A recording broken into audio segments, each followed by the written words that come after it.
नमस्कार। एक बार फिर से आप लोगों का स्वागत है गुरुजी चैनल में। और आज मैं बेसिक ग्रामर के 10वें एपिसोड की तरफ चल रहा हूं और उसमें आपको पढ़ाना है एडवर्ब के बारे में, जो कि एक बहुत ही महत्वपूर्ण चैप्टर है। देखने में तो लगता है कि छोटा है, लेकिन इसका बहुत ही विस्तृत रूप है। तो चलिए हम चलते हैं, एक बार हम इसको देखते हैं कितना बड़ा है। अब देखिए, एडवर्ब की तरफ हम चलते हैं तो इसको हिंदी में क्या कहते हैं? क्रिया विशेषण। इसमें दो शब्द लगे हुए हैं, एक है क्रिया और दूसरा है विशेषण। इसमें एडजेक्टिव और वर्ब दोनों को जोड़ दिया गया। तो इस तरह से क्रिया विशेषण हो गया। अगर इसकी परिभाषा की तरफ चलता हूं तो एन एडवर्ब क्वालिफाइज और modifies a verb, an adjective और अनदर एडवर्ब। यहाँ पर एक चीज आपको देखने को मिलेगा कि सिर्फ वर्ब को ही नहीं क्वालिफाई करता है, उसकी ही विशेषता को नहीं बताता है। यानी कि एडवर्ब का वर्क क्या है? क्रिया की विशेषता बताना, विशेषण की विशेषता बताना, और अलग से भी क्रिया विशेषण है तो उसकी भी विशेषता बतलाना। तो इस तरह से हम कह सकते हैं कि एडवर्ब जो है क्रिया की विशेषता बतलाता है खास तौर से, और इसके साथ साथ में विशेषण की भी विशेषता बतलाता है, और अनदर एडवर्ब जो दिया गया है क्रिया विशेषण, उसकी भी ये विशेषता बतलाता है। अब जैसे उदाहरण स्वरूप हम देख लेते हैं, Ram is a very good singer. यहाँ पर राम क्या है? एक अच्छा सिंगर है। पहले इसको कहा जा चुका है कि अच्छा सिंगर है, लेकिन कितना अच्छा है, यही काम है एडवर्ब का।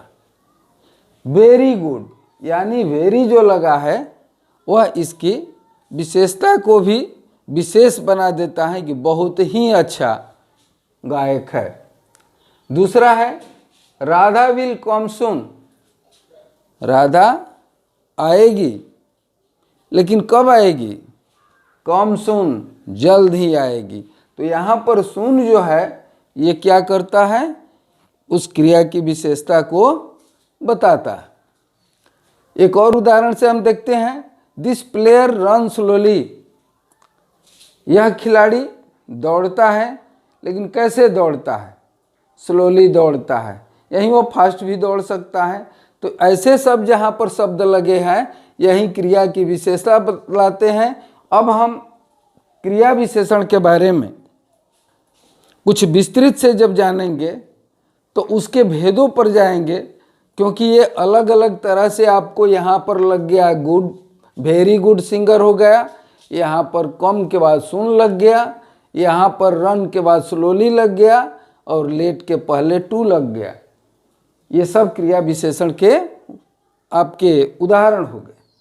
अब इन सब के आधार पर अब ये पूछा जा सकता है कि क्रिया विशेषण होते कितने तरह के हैं। तो इसका कोई लिमिटेशन तो नहीं है खास तौर से, फिर भी इसको 9 भागों में बांट करके देखा गया है। मान के चलिए कि 9 भाग भी हो सकता है, 7 भाग भी हो सकते हैं। कुछ ऐसे कंट्राडिक्शन चीज़ आपस में आ जाते हैं कि एक ही चीज़ 2 में पढ़ाए जा सकते हैं या 2 को एक ही में पढ़ाया जा सकता है। लेकिन हम यहाँ पर आपको 9 भागों में बांट करके 9 प्रकार दिखा करके क्रिया विशेषण की विस्तृत स्वरूप को दिखाने का कोशिश करेंगे, जिससे कि हर एक बच्चा इसको अच्छी तरह से समझ सके। बात यहाँ पर सिर्फ इसको गिनाने से नहीं है, बल्कि सबसे महत्वपूर्ण चीज़ है कि बच्चे कितना आसानी से समझ पाएंगे। हमारी कोशिश है कि बहुत लंबा चौड़ा न करें, बहुत छोटा भी न करें, इतना ही दूर में हम पढ़ाएं, ऐसे ही उदाहरण दें जिससे कि बच्चा आसानी से समझ सके। अब आते हैं 9 भेद कौन कौन से हैं, इसके प्रकार 9 कौन कौन से हैं। तो पहला एडवर्ब ऑफ टाइम, दूसरा है एडवर्ब ऑफ फ्रीक्वेंसी, तीसरा है एडवर्ब ऑफ मैनर, चौथा है एडवर्ब ऑफ प्लेस, पांचवा है एडवर्ब ऑफ डिग्री, छठा है इंट्रोगेटिव एडवर्ब, सातवां है adverb of negation and affirmation, आठवां एडवर्ब ऑफ रीजन, नौवां है रिलेटिव एडवर्ब्स। अब ये 9 तो हो गए, लेकिन इसको अब हम विस्तृत रूप से बताएंगे, लेकिन 9 को याद करना थोड़ा सा कठिन है, इसलिए मैं चाहूँगा कि मैं कुछ सेकंड के लिए स्क्रीन से हटता हूँ, और अगर जिस बच्चे को चाहिए वो अपना स्क्रीनशॉट ले लें, तो ताकि कि उसको याद करने में आसानी हो जाए।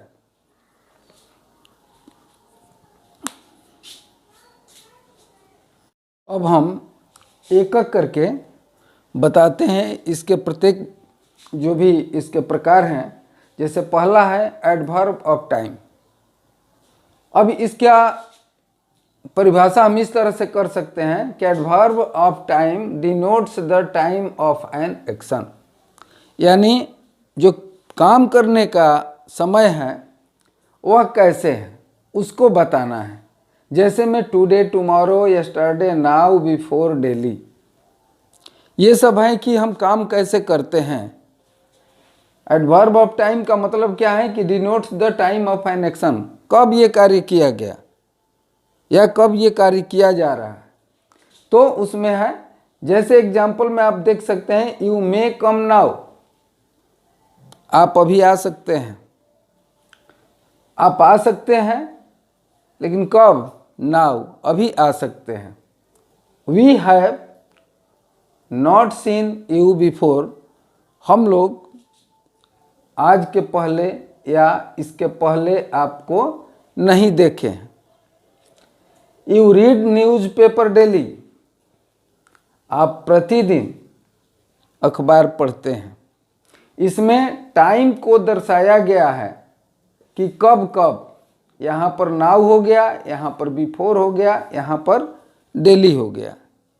इसी तरह से हम दूसरे उदाहरण को देखेंगे, दूसरे प्रकार को देखेंगे। एडवर्ब ऑफ फ्रीक्वेंसी में क्या होता है कितना अंतराल पे, इसमें एक्शन तो होता है लेकिन किस अंतराल से होता है।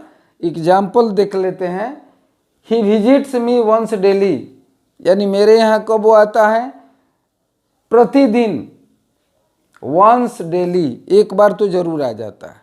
तो यहाँ पर समय के अंतराल को दिखाया गया है कि ही विजिट्स मी वंस डेली, वह प्रत्येक दिन एक बार आ जाता है। ही ऑफन कम्स लेट, वह प्रायः देर से आता है।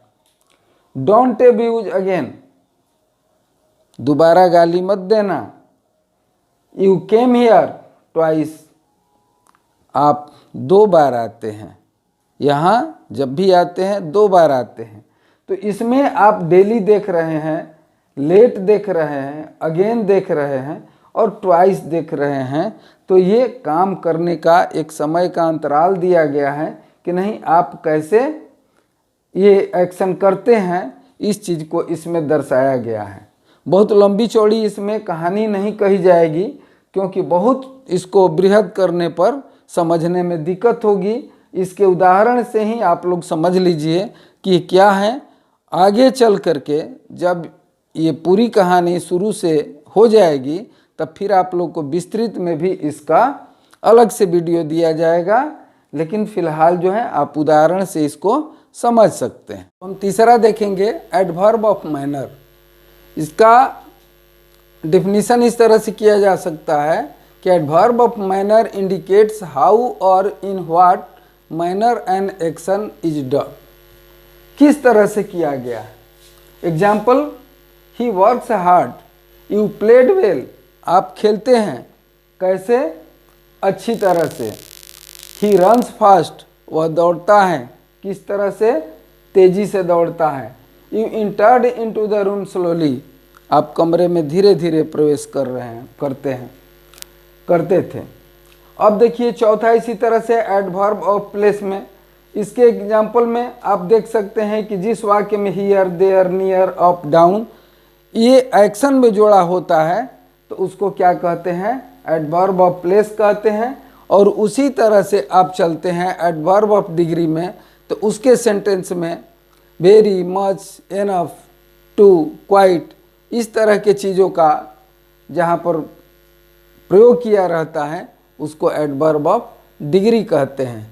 कितना होना चाहिए, वेरी होना चाहिए, मच होना चाहिए, एनफ होना चाहिए, टू और क्वाइट, इस तरह से जब प्रयोग होता है तो उसको एडवर्ब ऑफ डिग्री कहते हैं। छठवां है इंट्रोगेटिव एडवर्ब। जैसे में व्हेयर डू यू लिव, यहाँ प्रश्नवाचक अगर क्रिया विशेषण में प्रश्नवाचकता का कोई चिन्ह रहता है या उस शब्दों का प्रयोग रहता है, जैसे व्हेयर का प्रयोग किया गया है, हाउ का प्रयोग किया जाए, व्हाट का प्रयोग किया जाए, व्हेन का प्रयोग किया जाए, तो क्या कहलाता है, इंट्रोगेटिव एडवर्ब कहलाता है। जैसे व्हेयर डू यू लिव, आप कहाँ रहते हैं, हाउ आर यू, आप कैसे हैं, इसमें प्रश्न पूछा जा रहा है, तो ये जो है एडवर्ब ऑफ इंट्रोगेटिव एडवर्ब के अंतर्गत आता है। अब हम सातवें प्रकार के तरफ चलते हैं। सातवां है एडवर्ब्स ऑफ निगेशन, नकारात्मक की तरफ है, एंड अफर्मेशन। एग्जाम्पल में हम ले लेते हैं, राम डजंट ईट, राम नहीं खाता है। Yes this is my book, हाँ यह मेरा किताब है। We shall certainly do this work, मैं अवश्य रूप से इस काम को करूँगा। यहाँ पर हम देख लेते हैं कि जो भी हमें दिखाना है, निगेशन में दिखाना है, नहीं का प्रयोग किया गया है या अवश्य का किया गया है या सकारात्मक रूप से प्रयोग किया गया है, तो यहाँ सर्टेनली का प्रयोग किया गया, यहाँ यस का किया गया है या नॉट का प्रयोग किया गया। इस तरह से adverb of negation and affirmation को हम दर्शा सकते हैं। आठवां उदाहरण है, आठवां प्रकार है एडवर्ब ऑफ रीजन। एग्जाम्पल में देख लेते हैं, कारण इसमें दिखाना होता है, ये किस तरह से हुआ, और उसमें कारण दिखाने के लिए जैसे देयरफॉर का प्रयोग करते हैं, सो का प्रयोग करते हैं, दस का प्रयोग करते हैं, इस तरह से हम दिखा सकते हैं। I therefore request you to go there, इसलिए मैं आपसे आग्रह करता हूं कि आप वहां पर जाइए। सो आई डू दिस वर्क, इसलिए मैं इस काम को करता हूं। यहाँ पर जो सो का प्रयोग हुआ, देयरफॉर का प्रयोग हुआ, इसका मतलब है कि एडवर्ब ऑफ रीजन का हमने प्रयोग किया, यहाँ पर कारण दर्शाने की हमने कोशिश किया। अब नौवां पर हम आते हैं, रिलेटिव एडवर्ब क्या है। This is the school where I studied, यह वही स्कूल है जहाँ हमने पढ़ा है। Let me know when it happened, आप हमें बताइए कि कब यह घटना घटी या कब ये हुआ। You don't know how much I have, आप नहीं जानते हैं कि मेरे पास कितना है। तो इन तीनों उदाहरणों में आप देखेंगे कि व्हेन, वेयर, हाउ, ये जो प्रयोग हुआ है यह रिलेटिव एडवर्ब को दर्शाता है। इस तरह से हमने 9 प्रकार के बारे में जाना और हमें उम्मीद है कि आप लोग शॉर्टकट में सारी बातें जान गए होंगे उदाहरण से, और इसको अवश्य रूप से इसको पढ़ेंगे और अगला चैप्टर पढ़ने के लिए, ताकि कि नोटिफिकेशन आप लोगों के पास पहुंच जाए, चैनल को अवश्य से सब्सक्राइब कर लीजिएगा। हमें उम्मीद है कि आप अच्छा से पढ़ रहे होंगे और पूरी तरह से पढ़ने के लिए हमेशा पूरी वीडियो देखा कीजिए। धन्यवाद।